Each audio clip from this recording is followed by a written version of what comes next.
Malaysia kita punya, kita jaga sama-sama. Cintai Malaysiaku, kita jaga kita. Denyut nadi suara rakyat bergema di channel ini. Jangan lupa tekan butang subscribe, like dan share. Salam sejahtera Malaysia, denyut nadi suara rakyat bergema di channel ini. PAS tidak menolak kemungkinan bahawa Tun Mahathir mungkin menjadi calon PN di Kemaman. Soalan pertama, kenapa PAS mau sangat Mahathir ni? Dan kenapa Mahathir pun mau sangat menjadi MP lagi kalau ini betul berlaku? Sedangkan dia sudah tua, cukup tua, sudah 90 berapa tahun? Hampir 100 tahun sudah sekarang. Tapi kenapa mau lagi? Saya pikir Tun Mahathir mungkin otaknya masih cergas, tapi fizikal dia, badan dia sudah tidak cergas, tidak lagi ada kemampuan dan kelayakan untuk menjadi MP secara fizikal. Tapi kenapa perlu mau ada Mahathir juga? Aduh, saya pikir PAS perlu fikir panjang lah, perlu fikir panjang. Apa sebenarnya yang Mahathir boleh bawakan? Apa sebenarnya yang Mahathir boleh memberikan sumbangan kepada PAS? Signifikankah atau hanya sekadar ada sesuatu yang perlu daripada Mahathir? Ini daripada Sabudin Husin. PAS tak tolak kemungkinan Tun Mahathir calon PN di Kemaman. Kalau Mahathir menang di Kemaman pun bukan kerana dia lah tu, itu semua kerana PAS lah. 19 Oktober 2023, mana-mana individu termasuk bekas Perdana Menteri Dr. Mahathir Mohamad berhak untuk menjadi calon Perikatan Nasional PN untuk PRK Kemaman. Demikian kata Setiausaha Agung PAS sendiri, iaitu Taqiyuddin Hassan. Taqiyuddin berkata pucuk pimpinan itu masih lagi mempertimbangkan perkara itu, termasuklah mengekalkan penyandangnya sebelum ini, iaitu Cik alias Hamid, yang menang majoriti lebih 27,000 undi pada PR15. Tapi ditarik semula kemenangan itu kerana menurut Mahkamah Timbang Tara Pilihan Raya akhirnya didapati bahawa ada unsur rasuah dalam kemenangan itu. Tapi walau bagaimanapun, kata Setiausaha Agung PAS itu, dia kata semua rakyat Malaysia berhak menjadi calon asalkan warga Malaysia. Dia tak kira orang Terengganu atau orang mana sebab dia calon parlimen, katanya. Jadi tuan-tuan, jadi selepas tu dia kata tak semestinya boleh jadi beliau Mahathir dan boleh jadi orang lain, belum putuskan lagi. Katanya ditemui selepas meninjau Muktamar Pemuda Ulama dan Muslimat. Hairan juga, saya ingat dulu Mahathir betul-betul tidak boleh bersama dengan PAS. Sampai waktu perseteruan di antara Mahathir, UMNO pada ketika itu dengan PAS waktu itu, saya fikir langsung waktu itu memang tidak ada kemungkinan lah untuk Mahathir dapat terima PAS dan PAS boleh terima Mahathir. Tapi sekarang ini tiba-tiba Mahathir jadi penasihat, bukan hanya sebagai orang biasa di dalam Perikatan Nasional, bukan hanya orang biasa di dalam PAS, tetapi beliau menjadi penasihat. Penasihat. Dulunya apapun kata-kata dari Mahathir langsung dianggap itu sebagai tak boleh terima, macam mana pun tak boleh terima. Malah ada orang menggelar Mahathir waktu itu Maha Firaun. Sekarang tidak tahulah macam mana tiba-tiba Mahathir jadi orang kuat di dalam Perikatan Nasional PAS. Muhyiddin Yassin pun pernah memecat Mahathir. Mahathir pun pernah bergaduh dengan Muhyiddin. Sekarang ini sudah jadi teman rapat. Teman rapat Perikatan Nasional lah, bukan teman rapat untuk Muhyiddin, sebab mungkin ada masih lagi tidak bengam lah. Tapi kalau dalam Perikatan Nasional tu memang teman rapat. Taqiyuddin Hassan diminta untuk mengulas sama ada Mahathir bakal dipilih calon PN atau tidak dalam PRK Kemaman. Susulan kabar angin bertiup kencang sebelum ini mengatakan bahawa Tun Mahathir kemungkinan besar akan menjadi calon di PRK Kemaman itu. Pada PR15, Cik alias menang dengan majoriti undi 27,000 itu dalam pertemuan 4 penjuru yang turut membabitkan bekas Menteri Besar Terengganu sendiri, iaitu Ahmad Said dari Barisan Nasional. Namun kemenangannya itu dibatalkan oleh Mahkamah Pilihan Raya Terengganu pada 26 September yang lalu selepas pempetisen telah berjaya membuktikan terdapatnya wujud unsur rasuah ketika kempen pilihan raya.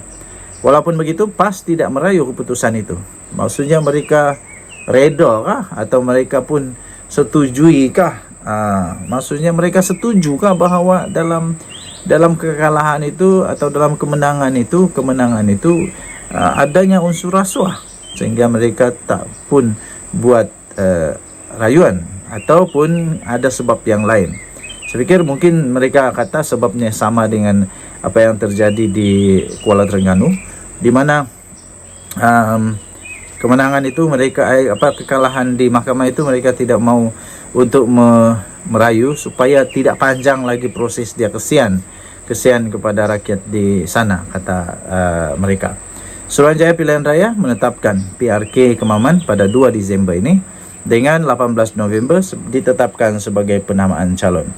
Mengulas tawaran untuk menyertai Kerajaan Perpaduan Pimpinan Anwar Ibrahim, Taqiyuddin berkata PAS masih lagi belum menerima sebarang tawaran rasmi setengah hati. Beliau berkata tawaran yang dikemukakan itu hanya ketika Anwar ditemu bual oleh Time Magazine. Sumber daripada freemalaysiatoday.com, diterbitkan semula di sahabudin.com.net, bertajuk PAS tak tolak kemungkinan Tun Mahathir calon PND Kemaman. Denyut nadi Suara Rakyat bergema di channel ini. Kita jumpa lagi. Bye-bye. Salam sejahtera Malaysia. Denyut nadi Suara Rakyat bergema di channel ini. Akhirnya inilah yang terjadi kepada MP Kuala Kangsar yang dengan sangat berani menegakkan kebajikan, dengan sangat berani beliau sedia untuk menerima kritikan, tomahan demi untuk rakyat di mana beliau menjadi wakil rakyat, iaitu di Parlimen Kuala Kangsar. Beliau sanggup untuk dikecam, ditomah kerana beliau mempunyai fikiran yang cukup waras untuk kebajikan rakyat di sana. Jadi akhirnya inilah hukuman yang akan diterima, hukuman yang diterima oleh MP Kuala Kangsar ini. Apapun saya salut 1,200 kali. Saya salut 1,200 kali kepada MP Kuala Kangsar ini kerana cukup berani untuk memberi sokongan kepada Datuk Seri Anwar Ibrahim untuk kebaikan rakyat di Parlimen Kuala Kangsar. Saya salut 120 juta kali. MP Kuala Kangsar akan dihukum dalam sehari dua lagi.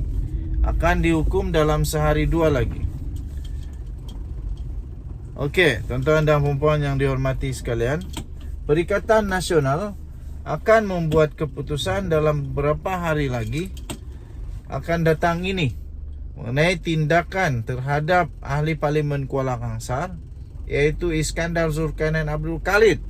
Berikutan keputusannya menyokong Perdana Menteri Anwar Ibrahim.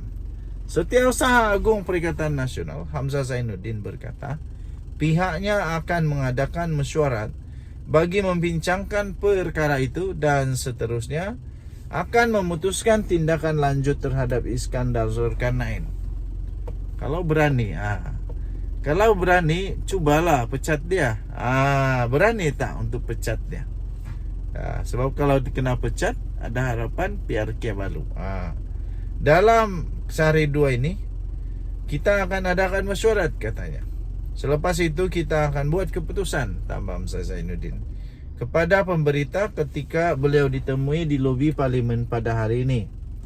Ketua Penerangan daripada Bersatu, iaitu Razali Idris, berkata sebelum ini, parti itu hanya akan mengambil tindakan drastik, menggugurkan keahlian Iskandar Zulkarnain jika dia bertukar kerusi dan duduk di blok kerajaan di Dewan Rakyat. Jadi kalau Iskandar Zulkarnain betul-betul lagi cukup berani, beliau bukan hanya memberi sokongan di kertas, tapi di dalam Dewan Rakyat pun dia pindah kerusi. Parti belum membincangkan apa tindakan yang bakal dikenakan, tetapi tidaklah sampai hentikan keahlian, kata Razali. Cubalah.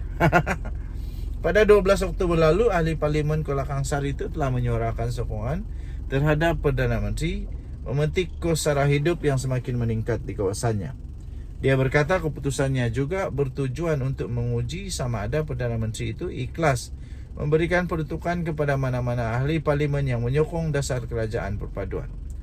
Susulan pengisytiharan itu, Hamzah Zainuddin mendakwa kerajaan berterusan menyalahgunakan kuasa bagi melakukan intimidasi serta ugutan terhadap pemimpin pembangkang.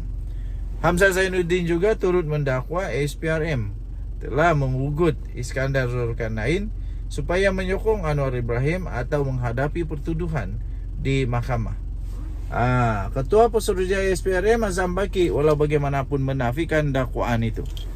Okey, jadi berita ini telah diterbitkan di malaysiakini.com dan diterbitkan semula di sabudin.com.net. Kita jumpa lagi. Bye bye.